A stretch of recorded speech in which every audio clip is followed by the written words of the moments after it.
అయ్యప్ప స్వామి దివ్యమైన భవ్యమైన మహాపడి పూజ ఏర్పాటు చేయడం జరిగింది. ఇక్కడ సుమారుగా ఒక 25 మంది అయ్యప్ప స్వామి భక్తులు ఈ ప్రాంతంలో గలరు. ఇక్కడ గ్రామంలో ఇట్టి కార్యక్రమం ఇటు వైభవపేతంగా అష్టాదశ శక్తి దేవత ఆవాహన, 18 కలశ స్థాపన, అలాగే స్వామికి అంగన్యాస కరన్యాస తాంత్రిక విధానము, అభిషేకాలు, అర్చనలు, అష్టోత్తరాలు, సహస్రనామార్చన, శాక్తేయ దేవత పూజ అనేక కార్యక్రమాలను ఈ ఊరి వాళ్ళు జరిపించారు. ఇది వైభవపేతంగా నభూతో నభవిష్యత్తుగా జరిగినటువంటి ఈ దివ్యమైన మహాపడి పూజ.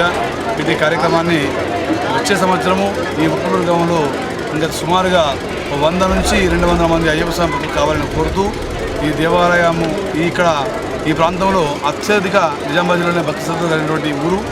ఇక్కడ ఉన్నటువంటి మాతయ్య గారండి వచ్చినటువంటి భక్తులు అనుకోండి చాలా శ్రద్ధతోటి మనస వాచ కర్మణ స్వామిని ఆరాధిస్తూ మా చేతిలో జరిగినటువంటి దివ్యమైన పడిపోయేపు చేసిన సమస్త భక్తవాడికి ఆ హరిహరపుత్ర అయ్యప్ప స్వామి పరిపూర్ణ కృపాకటాక్షలు ఉండాలని ఇది ఒక అద్భుతమైన దీక్ష, అయ్యప్ప స్వామి దీక్ష.